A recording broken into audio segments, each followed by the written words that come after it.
We celebrate the 43-year reign of the speed metal kings, Metallica. With 9 Grammy Awards and 14 nominations, 38 concert tours worldwide, and 11 studio albums that span 4 decades, the Titans of Thrash remain the standard by which all other metal is measured. We begin with a 1984 classic from their second album, For Whom the Bell Tolls, followed by the 1992 tour anthem, Wherever I May Roam.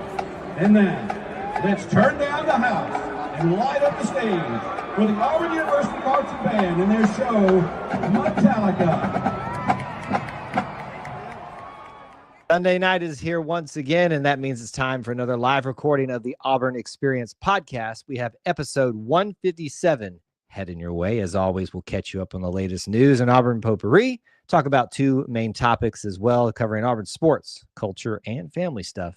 Let's get into it right now.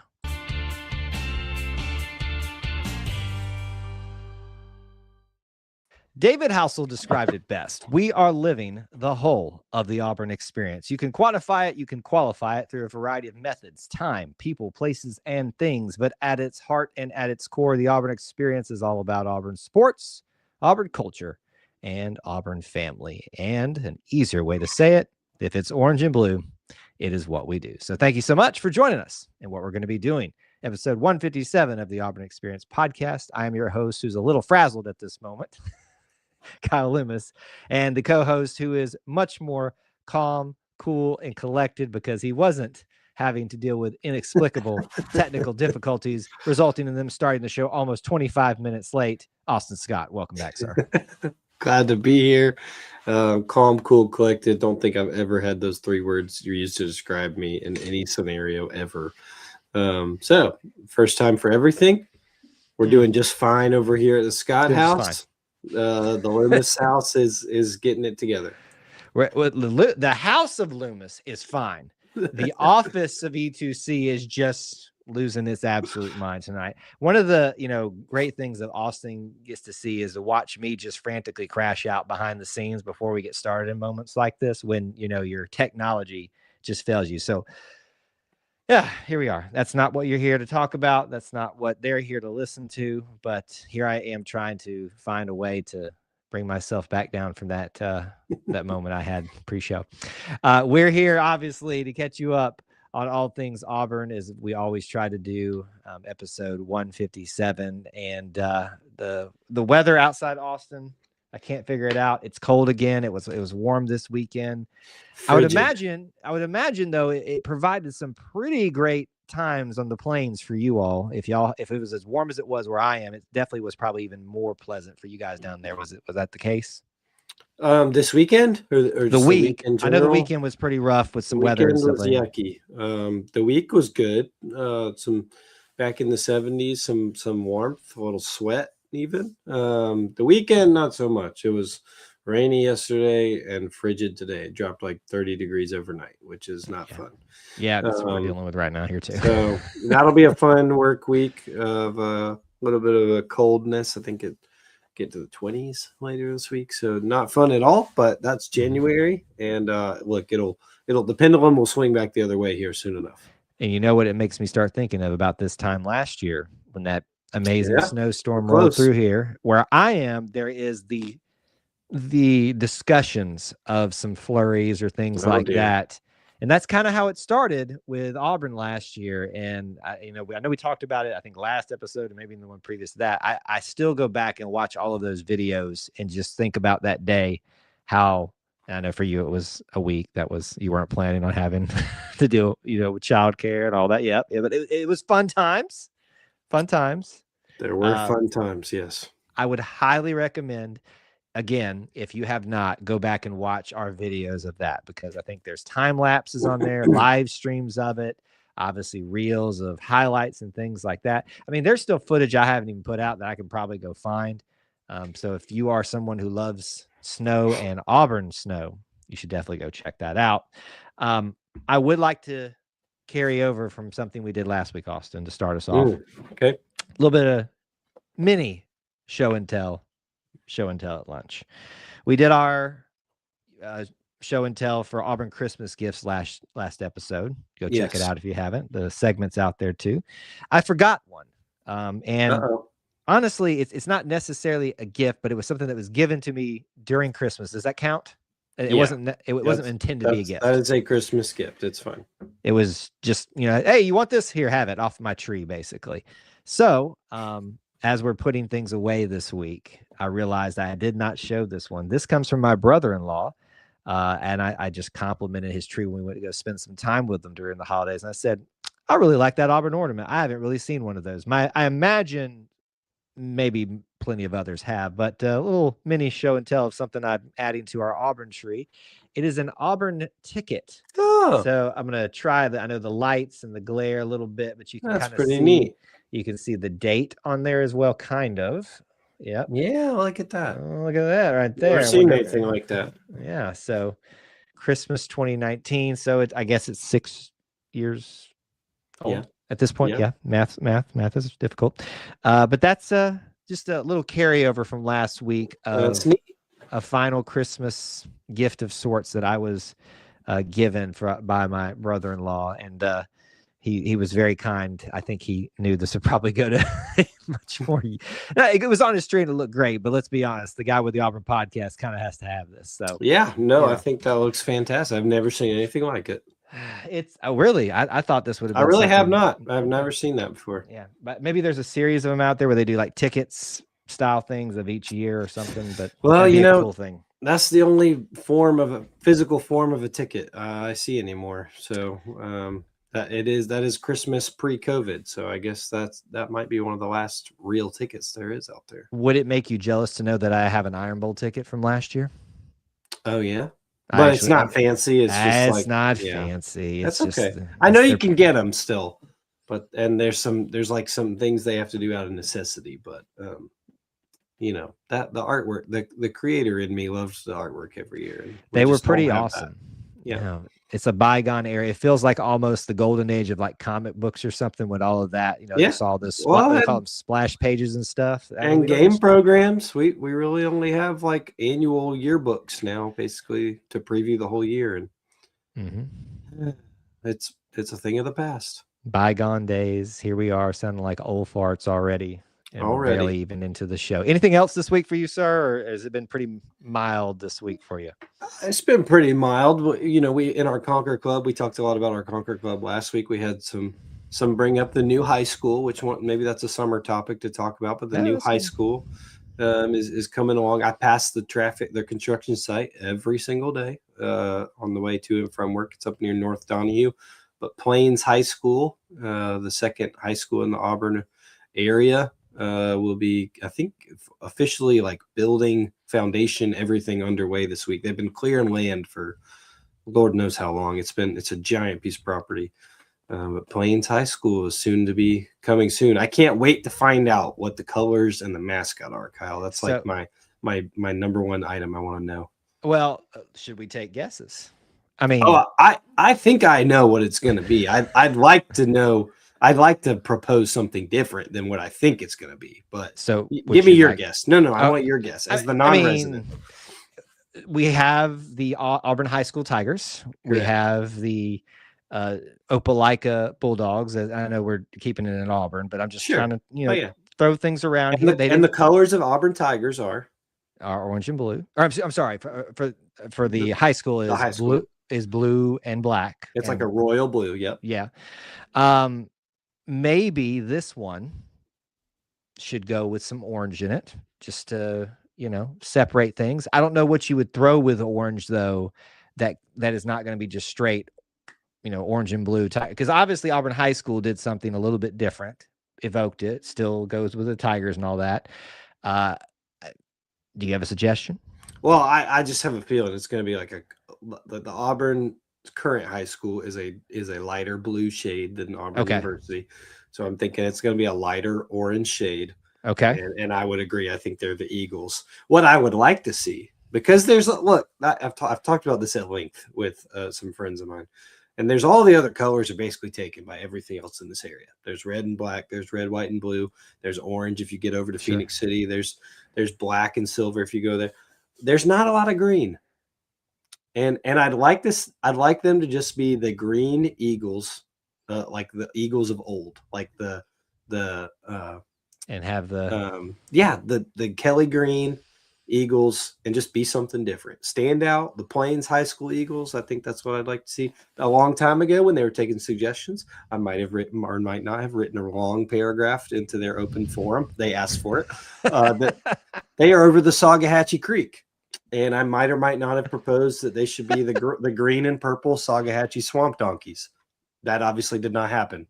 But the Saugahatchee Creek High School Swamp Donkeys would have made headlines everywhere. It would have been very unique. And you made a fan forever in me, but they didn't do that. So Swamp Donkeys. Okay, tell me that wouldn't be great. It'd be something. I don't know. I don't know. It'd be great, but it'd be something. But they're going to be the Eagles. We all know it. And they're probably going to be a creamsicle orange. Plainsmen and Plainswomen. No, they're not going to do it. I just don't see it. Okay, the Plains people. Anyway, and is it not going to be called the Plains, just Plains High School? As far as I understand, Plains High School. I think it should be the Plains High School. But what are they? I mean, they don't care what we think, so we're just throwing out ideas here.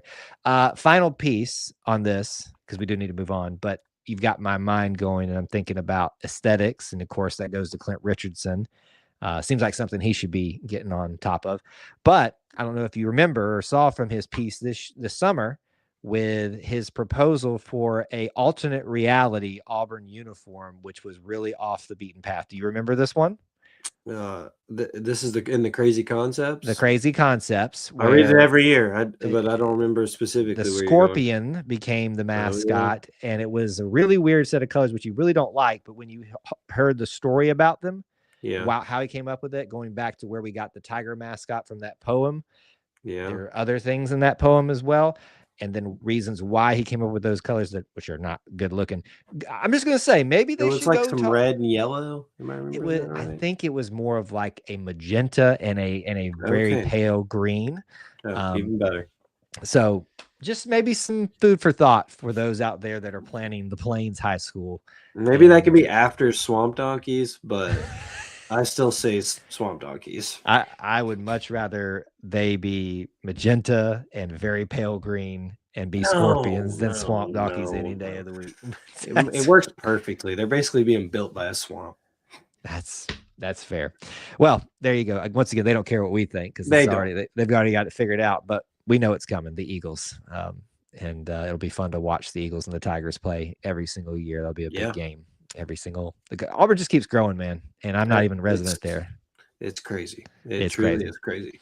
All right, Auburn potpourri time. Let's jump into all the other things that we need to break down. We're going to start with some sports action outside of the big ones that we'll be discussing. Yeah, we got a little bit of portal talk and a little bit of basketball talk coming up for you for the week. Just a little bit.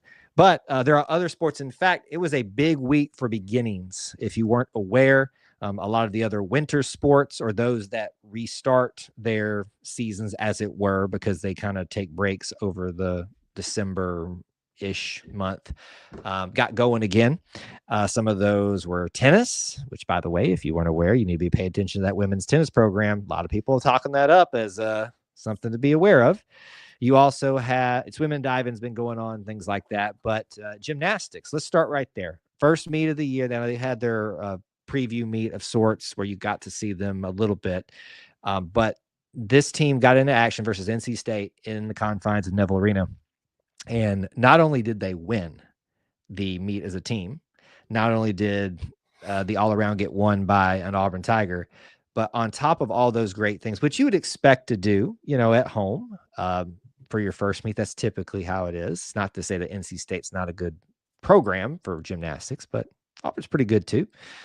Not only that, they scored a 197 and more than that, but there's those other points that on that. But my understanding, my understanding, if I have the numbers correct, this is only the second time this has happened in like so many years that Auburn has scored in their opener a 197. Like, this is a huge deal for this team to do that this early, is what I'm getting at. Yeah, no, I agree. And it's a young team. It was a young team last year, but you've got several that are, have a year under their belt, have another off-season training program under their belt. Sophia Bell, Caitlin Young, others who burst on the scene last year and surprised a lot of people, and have now big expectations, and certainly have met those with a 197 out of the gate. Auburn kind of lives in that 196 high 196s a lot of the time. Will pop up on a really good day and jump in the 197s. Your upper kind of powerhouse programs, kind of their really good time is like creeping into 198. So Auburn that early, like you said, is very interesting and special to see against a really good program. Was it just excitement on the opening night? Was it just everybody had a really good day? Who knows? But it certainly was a good start to the year with some good individual performances all around to kind of help out that team score. So we'll see if they continue. SEC play starts next week, I believe. Yeah, so you jump right into it. This is kind of the first year they haven't done like as a part of a quad match or to kind of start the year, which I'm okay with. I think that's coming up though. Yeah, I don't like those. They're hard to follow. Everything's out of order, and it's bizarre. But I'm sure it's great for. I don't like following those as the fan in me. I got you. But we were there. We were in Neville Arena for the night. Took the boys and got to see the first meet of the year, and it was really fun. A lot of people excited about it. What I like was Juliana Huff, who was talked post match with the media, said, "By the way, this is our average performance." And that we're already at 197. Now, that's not to say that they're going to get 197s every night. You know, every judging is different. Every night you perform differently, right? And different locations and things like that. You have the benefit of doing the floor routine last at your place in a very comfortable setting, where it's different, a little bit different. You're out of the way you do your different rotations. So, great benchmark to start off. And you love to hear from one of your leaders. That was our average, or this wasn't our best that we are capable of. So it's got me really excited for what could be after what last season was a little bit of a surprisingly good year with some of the talent getting going. Maybe it's all coming together. And if you watch Coach Graba watching his press conference as well, I said, this feels like Bruce Pearl, I think 2 years ago, where knew he was sitting on something, and boy, was he right. So listen, only time will tell, but a great start with the win over the NC State for the ladies there in the confines of Neville Arena. Other news, we'll step away from sports a little bit for that, but obviously we're no strangers to construction updates here. I know so many of you love that. I'm looking at you, WT. WT's in the chat tonight. I know he's just loving construction updates. It's been a while, though, Austin. Things have slowed down a little bit, a lot of the major construction. But one of the things that, whether you agreed with when it started or not, I disagree with when, we start doing a project in the middle of football season where there's a high traffic area, around the student center. But hey, it is what it is. But there's a new portion of the Melton Student Center, and you're like, well, you guys aren't students. Why are you even talking about this? I mean, this is an important aspect of game day and stuff like that, of areas that you can hang out in and go see when you're there, if you're visiting campus ever. But what they have done is created more of just more casual like area, and also an area where they can create a little bit more of a event type space. If you look, and this is outside you can go to the Auburn University Student Affairs page on Facebook or probably Instagram too, and see this.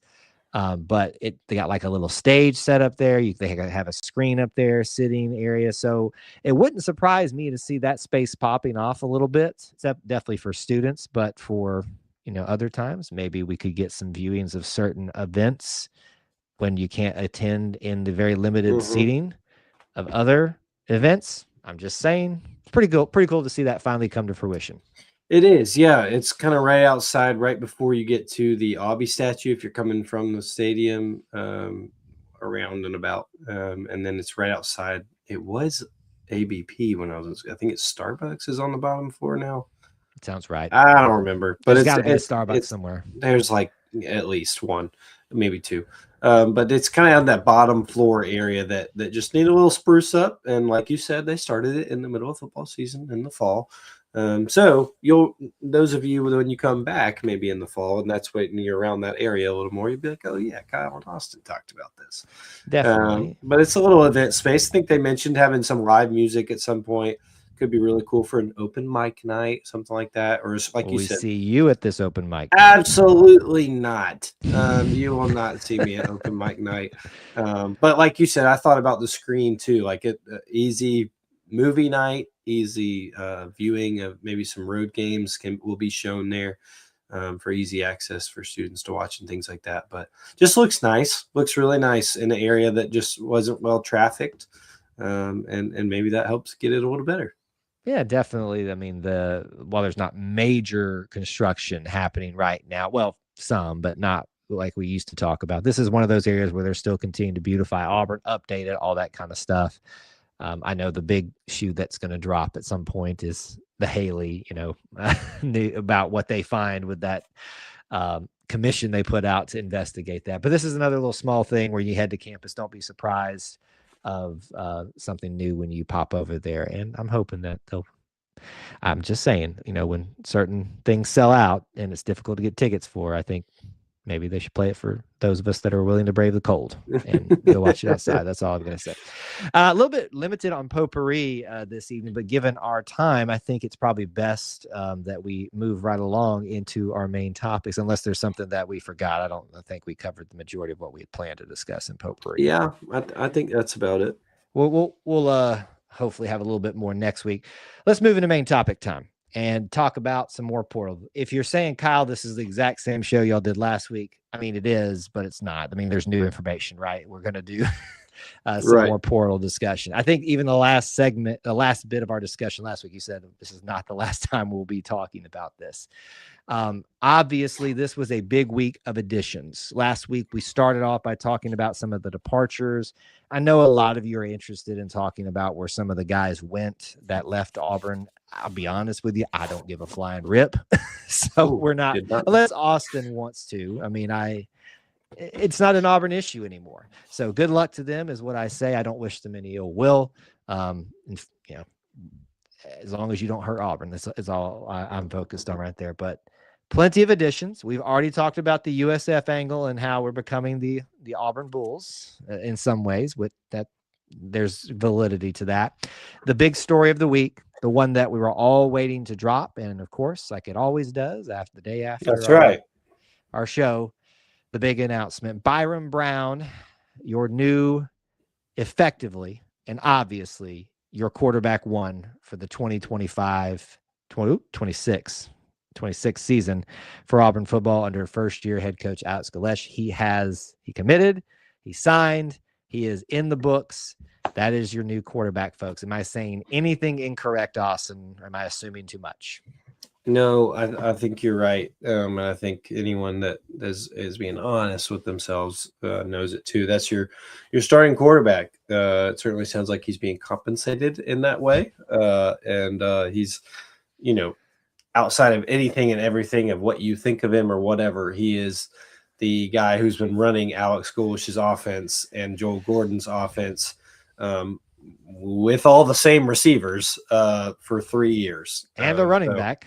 And the running back. And so one of them. And so he is absolutely the most knowledgeable guy on campus that knows this offense and knows the locker room, knows the culture that Coach Golesh and this staff wants to put together. That's a huge part of not just the offense and how things work on the field, but how they want to establish how this program is run. So he's an immediate leader, an immediate captain, and everything from day one. And I think nobody really expected anything otherwise. And given the way the rest of the portal quarterbacks world has gone, it's good that Auburn locked him down early, got it exactly how they wanted laid out, and can build around him and through him as they prepare for their first fall. And we're looking at a situation with Byron Brown where when he comes in, this is his final year of eligibility, unless I'm missing something. I think that's right. He's listed as a last year of eligibility, whatever that is, senior, super senior, whatever it is at this point. So if you're going to have a guy brought in and just basically be assumed number one, you might as well bring all the pieces that you can with him that he's comfortable with. All the star power that Auburn had at wide receiver, sure. We've talked about it previously, about all those that have left. And some of those that came in, we talked about some of those last week, but other names came in. I don't think Chaz Nimrod came in on our show last week, but we also had probably the other exciting one that people were talking about, Singleton. I don't think he was in our discussion last week either. Keyshawn Singleton. Sorry, yeah, we got to specify. You gotta specify. I mean, listen, the same last name, and they're both wide receivers. So, hey, listen, we just say they, change numbers or whatever. I don't know. But you are giving Byram really good pieces to start off here. Certainly, you've got to still figure out offensive line. Other, running back seem set. We'll talk about that in a second. But I guess I'm trying to figure out how to ask this. What should Auburn fans' expectations be for Byram Brown in year one? And acknowledging we're sitting here with not a complete roster, all that. Like, what do you think the outlook should be for this final year for him and the only year Auburn will have him?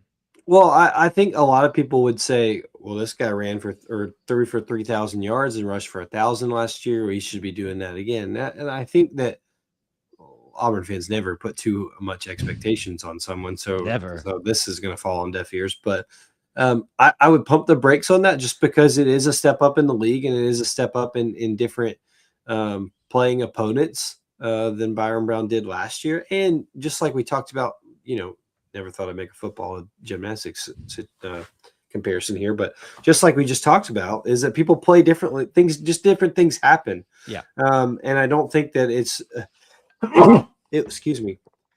Sorry, there must have been Alabama in the room or something. I'm sorry. Oh man, a lot of Alabama in the room for some reason. Shoo. I don't think it would be fair to put that on the kid, especially when that's a season that has only happened, a handful of times in the history of college football. Mm-hmm. I do think he's going to be productive. I do think he's going to be successful, especially when you just consider all the talent that is coming. He's familiar with that. He has rapport. I want to say a repertoire, rapport with, and the staff that he's confident in. What I think you can expect the most is not the things that have plagued Auburn quarterbacks for the past few years, where it's the offense is there's a disconnect or there's a non-confidence or a misunderstanding between what they're supposed to do and what they are doing or what they thought they were supposed to do. All these vague issues we've heard about the last 3 years. That's not on any one person, but sure. But this is a guy who believes in this coach and believes in this staff and has proof of concept of what they want to do. Yep. So I don't think you're going to see too many. They're on the same page on a lot of things, and so I think you can be confident in that. Now, will it all work? That's what we still got to wait and see. Right, absolutely. And so certainly they have the expectations. They know that coach wants, that being Byram, the wide receivers, and one of the running backs that's been brought in. You have to bring everybody else up to speed if there's any other USF guys that come into that. But I think Byram is set up for success here, acknowledging the difficulty of doing the same thing in the SEC. But he's obviously a talented guy. And just watching his interview this week through the athletic department, we've got it up. Y'all want to watch it too. I was very impressed with the way he spoke about the offense and his expectations and things like that. And I know it's easy to get on the hype train. And I tend to be someone these days that's a little bit more skeptical, not in a negative way, but just be like, okay, yeah, we're saying the right things. But I just, you know, when someone is speaking sometimes that I like that dude a lot, like right away. And that was kind of the impression that I got from him. So I could see myself falling in line behind him as a leader, as a quarterback and stuff like that. So all signs right now seem to be very positive, heading in the right direction. And you got to love that after it's been a very challenging 3, 5, 6 years of offensive ambiguity and inconsistency. Still got to fix the offensive line, but there it is. I want to spend some time on what I think is going to make for a very interesting dynamic for the first game. One, because a former connection for the first game is now gone. Walker White's gone to a different team, so that's no longer an issue anymore. But Auburn and Baylor play, obviously, in Atlanta for the first game next year, and Auburn picked up a former running back of theirs, Bryson Washington, which makes it for a very interesting running back room because it feels very full of talent when it appears that we have and retained, as he announced, Jeremiah Cobb staying, are probably going to be the lead back there. So what do you make of the Bryson Washington addition here for Auburn football? Thinking about maybe how is this the number 2? Are we going to have a tandem? Are they 2 different style backs? What's your thoughts on Bryson Washington being added by Auburn? I do think they're 2 different styles, but I think it's a luxury for Auburn to get him. I think he's a really talented guy. Something over like 1,800, 1,900 yards over the last 2 years. A little bit probably more of a pass catcher, but looks for contact. And I think just has done it at the big level. I think was wanted by a lot of guys and is just a really talented complement to Jeremiah Cobb. So I was surprised too, but I think it's a good – they obviously see something they can use with the 2 of them. And Jeremiah Cobb was almost 1,000-yard rusher last year. So keeping him was good. There were certainly people after him. Nice try, Bama. But I think that rough day to see him paired with another really talented guy that a lot of other people in this conference wanted in Bryson Washington is really special. And hey, it never hurts to maybe let DJ Durkin pick his brain for the next 9 months before they meet in Atlanta. Yeah, listen, I think sometimes we play up the advantage they can have there, but you never know because you never know. I mean, you never know what it's more maybe tendencies that certain players have more than the scheme or something because Right. that they will counter for that type of thing. So maybe you are looking at a situation where this is a little bit of a different style back. I'll give you some comparisons here. Jeremiah Cobb is listed according to ESPN 5'11", 200 pounds. And I'm assuming that's up to date right now. Whereas Bryson Washington is currently listed on another website, 6 foot, 216 pounds. So you're looking slightly taller, a little heavier, yeah. Just a little bit heavier. So maybe different running styles. Although Jeremiah runs very hard, strong, hard for what people consider him coming out of high school, and it's just a testament to him for what he's grown at. So maybe that's the role that we see Bryson Washington moving into. Is it whether it's official running? I think we recognize Jeremiah Cobb right now should be the running back 1. Is Bryson the running back 2, or you got a USF guy? No, I think for all intents and purposes, he's probably running back 2. I think they're gonna rotate a lot, and I think too when you look at what the running back room ended up being for Auburn, with Damari Alston was hurt for the time he was here, left the team, and then Omar Mabson and Alvin Henderson. It was kind of a rotating door of who could give Jeremiah Cobb some breathers and some help. Having a second guy just to keep them both fresh and at their best is never a bad thing. Absolutely. And listen, we're not dismissing anybody from this, whether we're talking about Mabson, Alvin Henderson, Nakai Davenport. I mean, everybody is going to be utilized. Coach Galesh said, we are going to run the ball frequently and well. And that means that there are going to be some tired backs. So you got to have a lot of guys, whether that is different styles, different body builds, things like that. So you can punch guys different ways. People ask me a lot of the time, how positive are you feeling about the Galesh era? That right there, what he said about the running and seeing some of the guys that are staying in it that we're bringing in is making me very excited for what we're going to see in year 1. Couple that with Byron Brown and his ability to run as well. Feels very reminiscent of certain other offenses that we said weren't good enough to win, 8 games, which is very nice about right now. Feels like a long time ago. Feels like a long time ago. It didn't have to be this way. Okay, moving along. I get myself into more trouble here. Is there anybody off the top of your head that you'd like to bring up that we haven't? There's been up to 20 editions so far as of this Sunday evening. Is there somebody on the top of your mind that you'd like to talk about? Well, I think, there's still an area to where they can beef up the offensive and defensive line. We've seen a few, and I think the ones that they've gotten have been good. And there's a lot of people that want to talk about, are they starting quality? I don't know that. I don't know if anybody knows that until you get them in pads and see who can have the best. But the offensive line and the defensive line will always be points of emphasis, especially in this conference.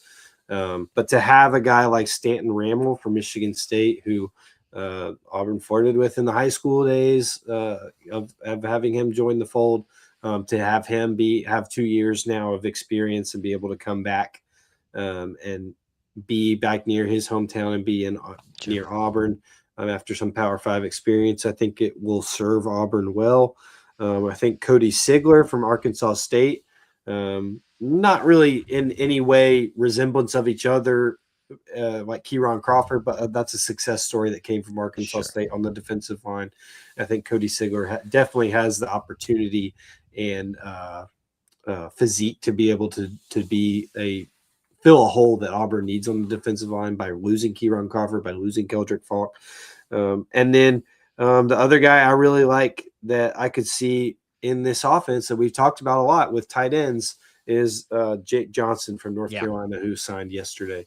A guy who has played a lot of college football and has been at several stops and got to be in this conference before. And Kyle and I, we are both very big on when you've been in this conference, you know what to expect and what it takes. Atkins. Yes. And so I think Jake Johnson could be one, the tight end from North Carolina most recently, but has been at Texas A&M before. The tight end is a focal point of this offense. And Alex Golish says his butter, cream and butter. And I think that you could see Jake Johnson be someone that's a veteran guy that has a lot of success here. So he excites me as well. Listen, we've had some, guys at tight end that have played their roles and done it well at times, but it's been a minute since there's been a tight end that has really captured the hearts. And I think Rivaldo in his first season was that, but it just never materialized in his second season. So that kind of diminishes that in some people's minds a little bit. So I think, there's going to be excitement around him, those that chose to stay for this new era at tight end. But certainly you look at Jake Johnson, you look at the history that Coach Galesh has in his coaching track record of positions he's coached for a while, and that one of those being tight end. And that's one that you probably could get very intrigued by. I want to go back to a second, Stanton Ramil. And I want to credit one of our viewers. I don't think he's here in the chat this evening, but Mr. Thomas Manville, he loves to talk offensive line. And he pointed out a good thing to me, which we'll try not to go back and say it again, but it's reminiscent of certain styles of offensive line individuals and play of a offense we said wasn't good enough several years back ago. But his assumption, if you look at Stanton Ramil, he's 6'7", but 3'2". But if you looked at him, he does not look like that. Like he's big, he's rangy. He looks like he's going to be a little bit more mobile as an offensive tackle. So I'm very intrigued. That seems like what we're going back to, and that tracks. And a lot of this, I'm using what he talked about on our Wednesday night show. So credit to Mr. Thomas Manville. But I think one of the things that you're having to counter is how quick and how athletic these edges have become. I mean, think about Keldrick Falk. And think about Kieran Crawford alone, those two guys, and Jalen McLeod, even in recency. It's not good enough for you just to be big and imposing as an offensive tackle. You've got to have the size, but you've also got to have the athletic ability to keep up with these guys. And I saw the guy, I was like, he's an offensive tackle. When you look at his measurables, he is. He looks like he's got some athletic ability on him as well. So, and just naturally too, like they've said this. I thought there was a interview with Joel Gordon, offensive coordinator, Austin. Good grief, this week, and he said our goal is to score as many points as possible, and they go fast. And I think for a lot of us, we've been missing that. Just go fast offense. And just you have to have guys who can keep up with that on the offensive line. Keep up with the size of the guys coming to kill your quarterback, but also guys who can get to the line of scrimmage after a first down and continue to move. And so I think that's a really good point from Thomas and from others, is that it might be a bit of a change in the structure of the offensive line, both physically and mentally. Yep, I agree. I think it was a great insight by him, and so we'll see if that continues to track, at least in the offensive tackle outlook. I'd like to pose a question to you, unless there's someone specific that you would like to bring up last minute here, just breaking down. No, sure. Report. Go ahead. So when we have looked at the transfer portal over the last couple of years, we have usually seen someone come up from the group of 5 or below to have a surprisingly good year. I think there's something to the having SEC experience, Xavier Atkins, but there's always somebody who's ready to make that next step, a la Jalen McLeod, Kieran Crawford, all that kind of stuff. I'm wondering of the group so far, again, we're sitting here Sunday evening, January 11th, and of the ones that are on this list that are not coming from Power 5 program, Power 4, I'm never going to get used to saying that. Whatever it is now. And I'll count the USF Bulls in this as well, the ones that are coming over, if you would like to. But just let me point out some of the other names other than the guys that are coming over from USF. Cody Sigler, as you brought up, defensive lineman. Joseph Simmons, offensive tackle from James Madison. You've got from Howard, Xavier Newsom at tight end. And there was one more, Appalachian State, St. Ferrier, a defensive lineman. Throw in the rest of the guys from USF.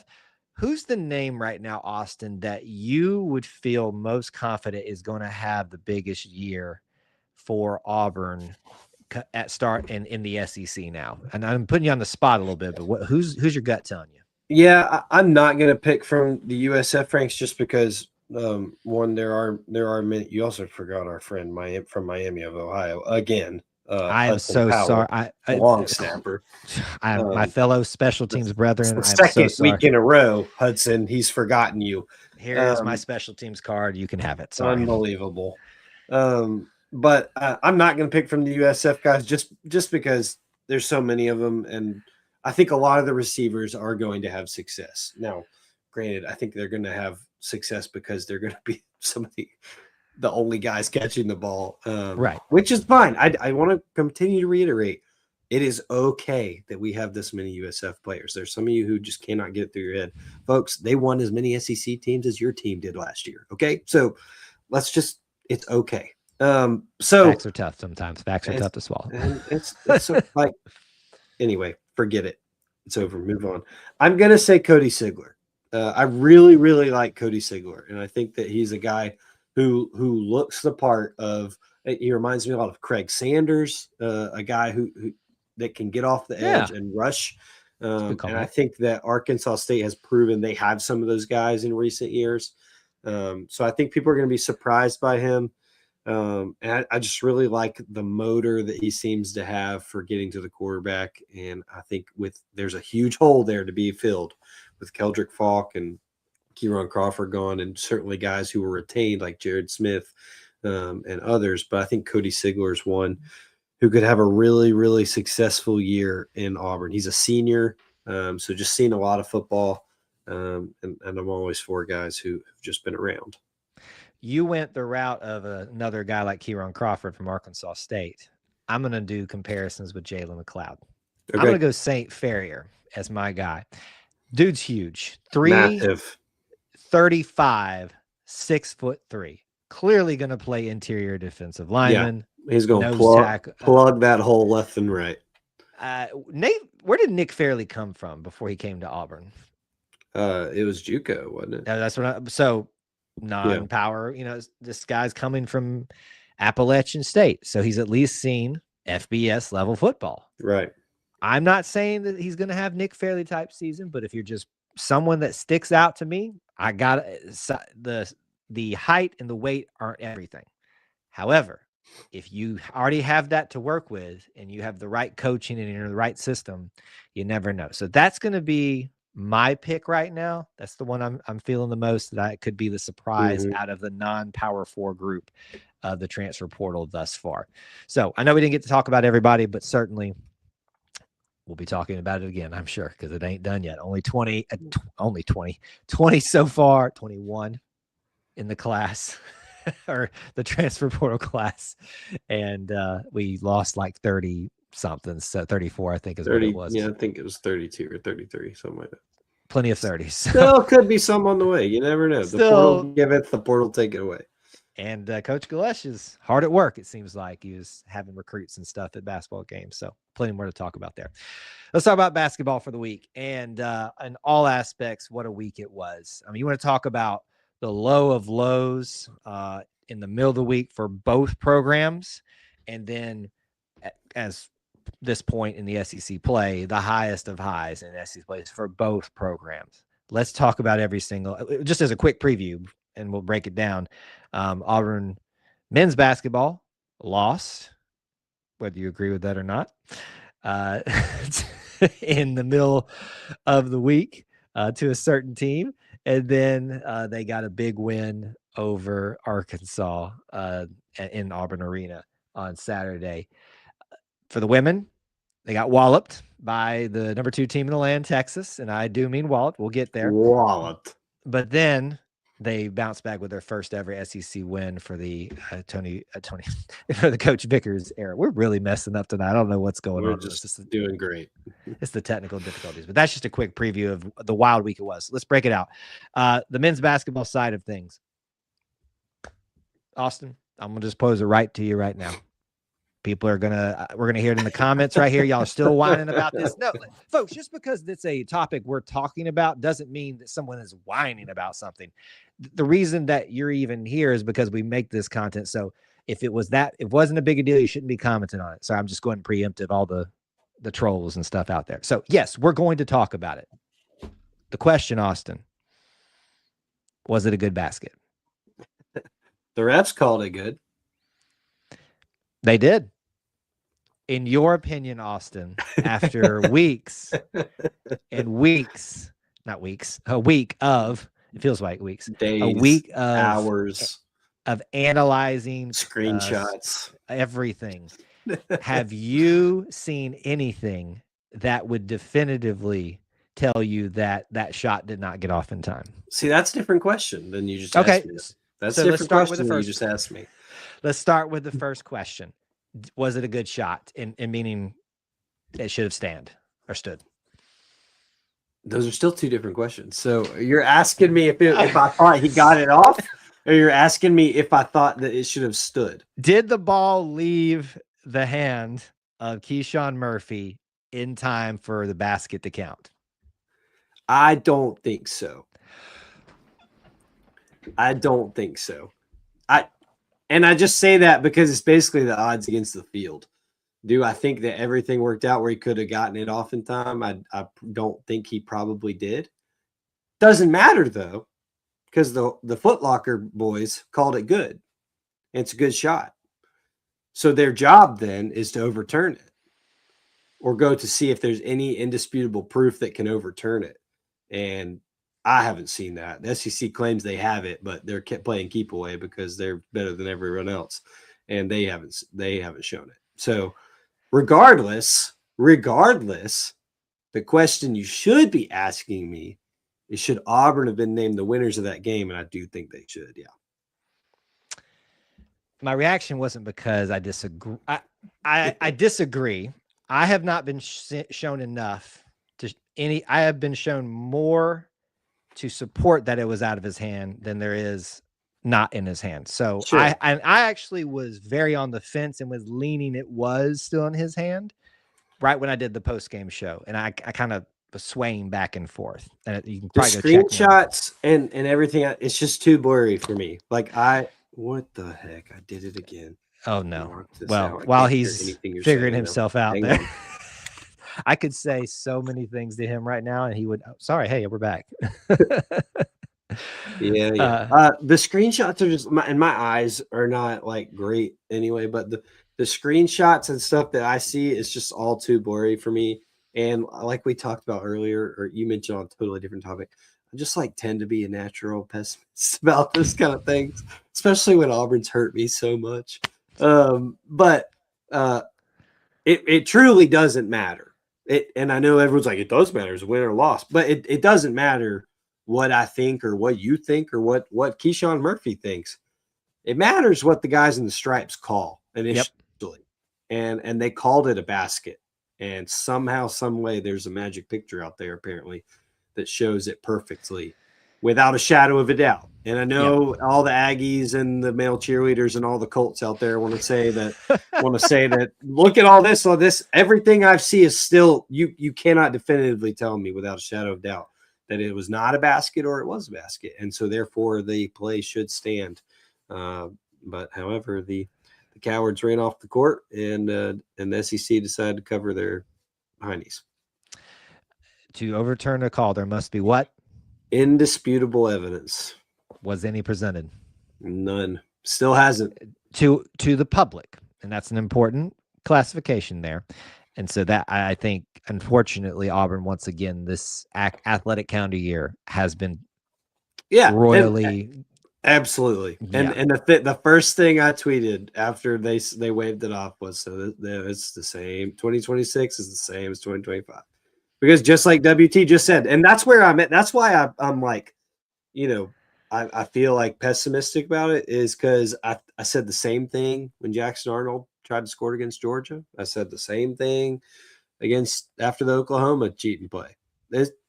They're not going to give it to us. Like it's not going to happen for Auburn. They're not going to do it, and it's just not going to happen. Like if you haven't gotten used to that, I don't know what to tell you, but it's just not going to happen.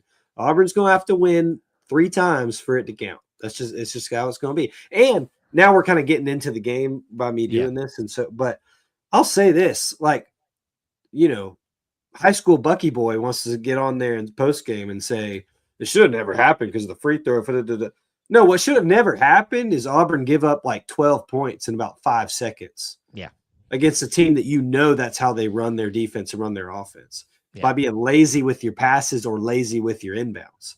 Yeah. So that's what never should have happened. Auburn should have continued steamrolling the Colt and won that game. But they didn't, and they put themselves in a position to have to force a last-second shot. So all that said, it's a heartbreaking game. It's no shock at all to anyone who's been watching anything Auburn athletic related in the last year. But it's another chapter that will continue to follow. Can we just give some props to my boy Keyshawn Murphy, though? I mean, what a shot. Ice in his veins. Just Spider. I think you know this about me. I'm a huge Spider-Man fan, and so is he. Like the fact that he's going out there doing this. Yes. I mean, I was just at the end of the game just doing the Spider-Man thing, going, the best superhero. When I saw, it's one of those moments. I knew that Murphy could shoot, but let's be honest, it's what, 36 feet, something like that, from well beyond, the 3-point arc. Way A&M didn't know because they left him wide open, the flip open. He turned around, not even turned around because I had this debate with someone. He in stride coming around, set his foot, gets the ball, and in motion, not even no hesitation, just drains the thing. And you deserve better, Keyshawn Murphy, than what the refs gave you. And we're very thankful that you're able to make that. Which brings us to the happiness of this week.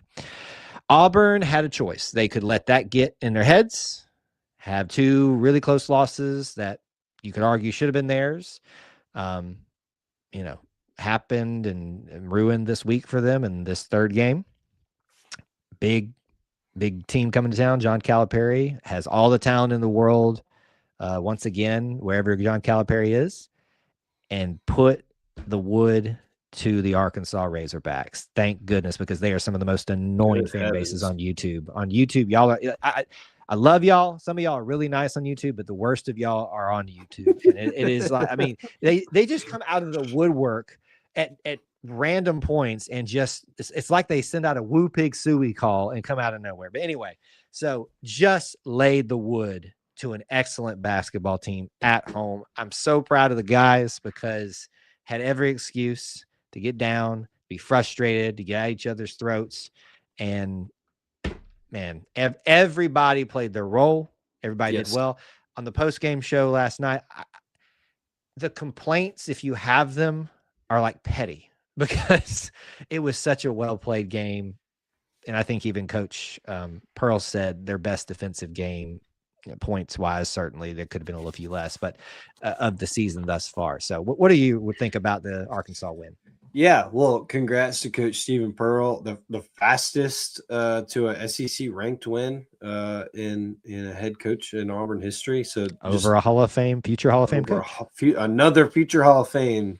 Stephen Pearl, the young buck, takes down.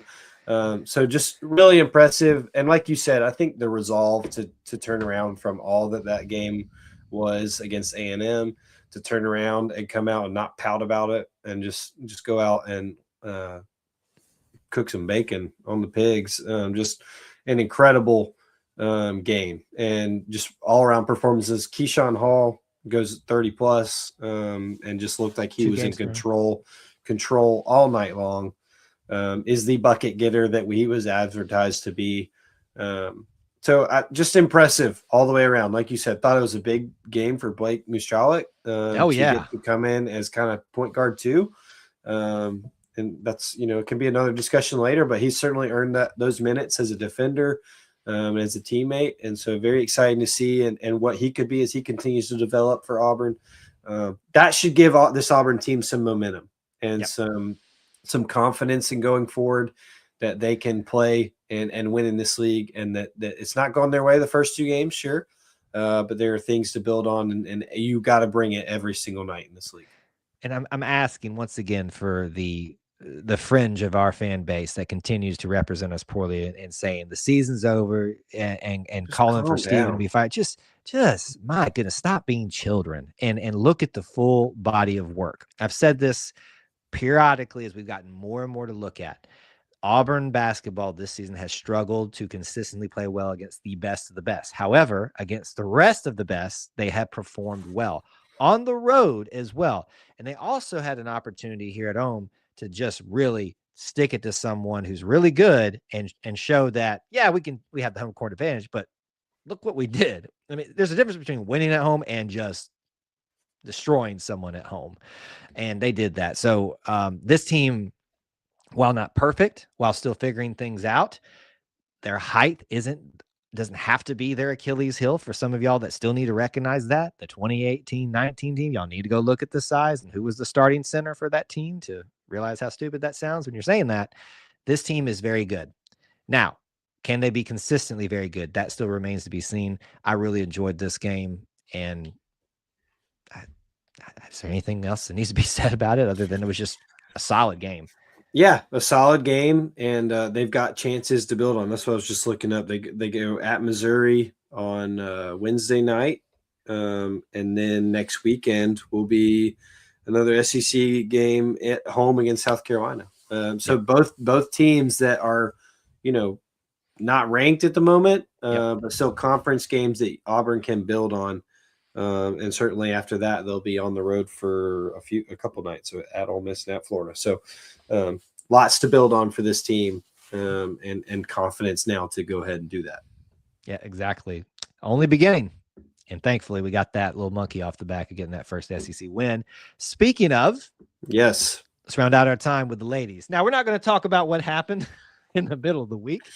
I mean, I guess to be fair and to be non-biased, we need to give the full picture. Walloped. You want to talk about walloping someone at home? Talking about the men.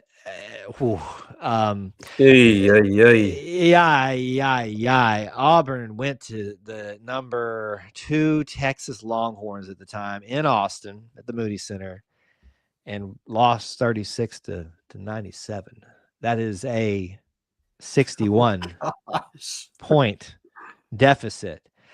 Coach Calipari said for the men, he said, burn the tape. I would imagine Coach Vickers said some same things there. Yeah, there's just there's no reason to view that. And look, but that's one, when Kyle and I previewed, that's one of the reasons we do this. When we preview those schedules months in advance, is we're you can see some things. A first year coach with a pretty young new team in Auburn women's basketball, that one didn't look fun from months ago. And it's about how it went. But didn't expect it to be that bad. Yeah, didn't expect it to be that bad. And at times, it was short. It was closer than 61. We'll say that. But I would hope so. I would hope when we started the game, it was closer. It didn't feel like it, but it was closer. And so, they're the standard right now. Them and South Carolina, and then there's other teams in this league that they'll get to see that are similar. But just like we just talked about with Auburn men's and their resolve after A&M, the resolve after Texas to get absolutely walloped in Austin, to come home and have a Sunday afternoon.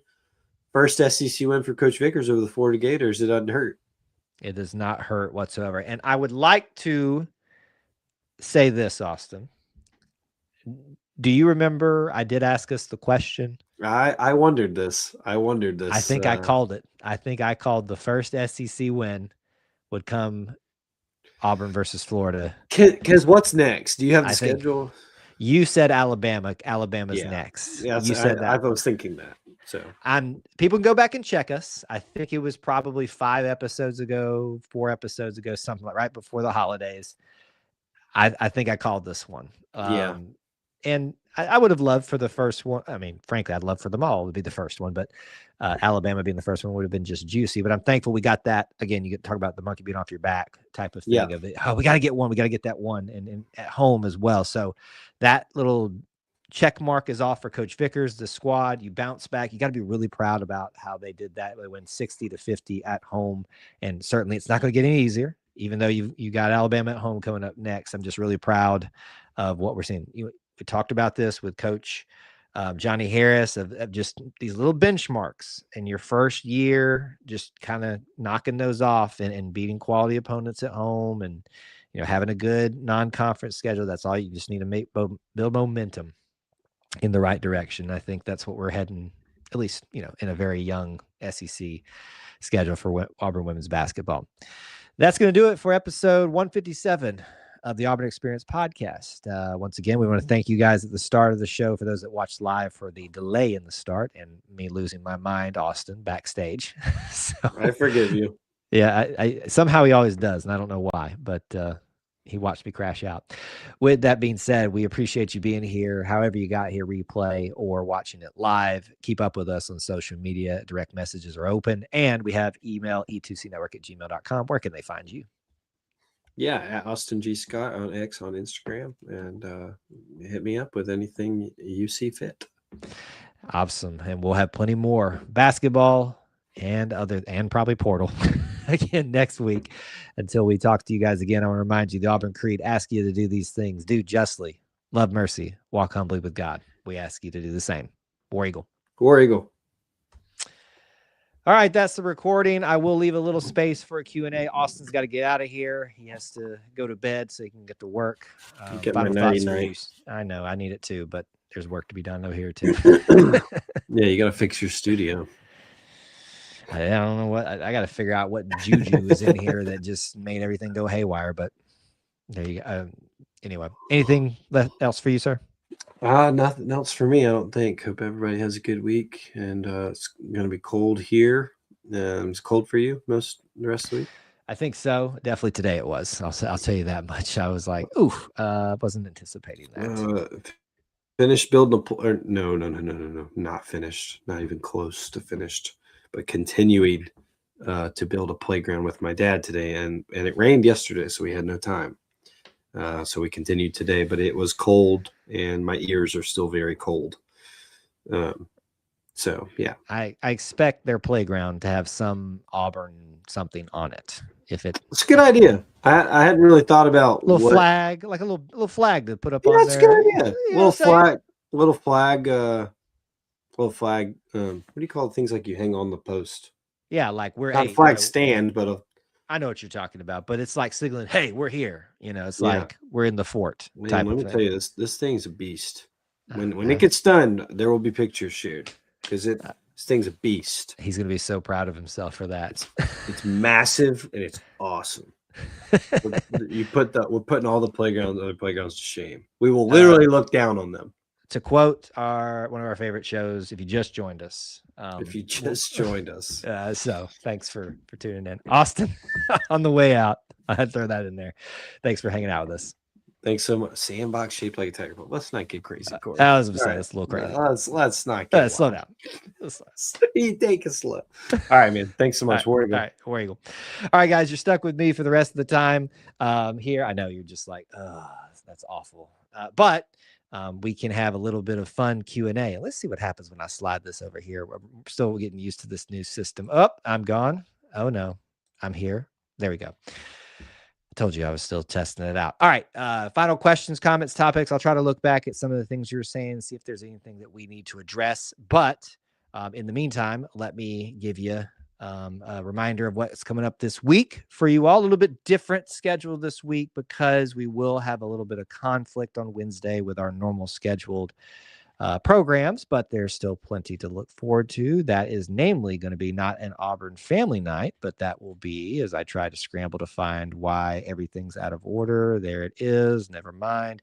Auburn versus Missouri post-game stream. So during basketball season, sometimes there are basketball games on Wednesday night. In fact, I believe it's going to switch back and forth for the next several weeks. So just anticipate that. So instead of Auburn Family Night at 9, we will be doing a post-game stream almost at 9, just whenever the basketball games ends. In lieu of that, apologies for those of you that enjoy that show, but it will be back next week because the game will be on Tuesday, I believe.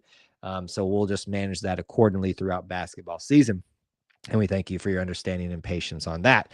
Other than that, that's the only scheduled live stream outside of being back again next Sunday night. Hopefully not as late of a start with the Auburn Experience episode 158. And yes, it'll probably be basketball and transfer portal talk still, although a lot of the big news stories are out there. So hopefully we'll get a little bit of extra things in there to discuss as well. That's what you have to look forward to. Check out the links in the description on YouTube, especially for ways that you can get connected with us. We'd love to have you follow us if you're not, subscribe somewhere if you want to consider supporting us. I'd like to put out a little shout out to those of you that are channel members here. Something we've said before, but unfortunately I haven't maybe made it as clear. If you are a channel member, not a subscriber, is for free. If you're a channel member, someone who signs up to support us on a monthly basis, you have access to our Conquer Club Discord through that. And you don't have to go through the Patreon, although we do encourage you to do it that way because it's just a little bit easier and things like that. There is a article that I shared with the channel members only today to remind you of how to access that. It's supposed to be the way to do it. So I would encourage you all to come in there and get to know the crew that's there. Have a great group of Auburn people and E2C Network family that are just always a joy to chat with in our own private Discord. And there are certain levels as well for those Discords chats as well, depending on how much you donate per month and all that kind of stuff. But all that's there. A little bit of a helpful reminder for you. Anything else to wrap up our show this evening? Paint AU on the slide. That's a good one right there. Ooh, I don't like it when I don't like that it does that every single time for those of you that are watching in the vertical, since we might just keep it this way. This is all like learning here for us. Yeah, that's much better. We'll just keep it as that. Paint the AU on the slide. Is there any reason why AFN can't be on a Tuesday or Thursday?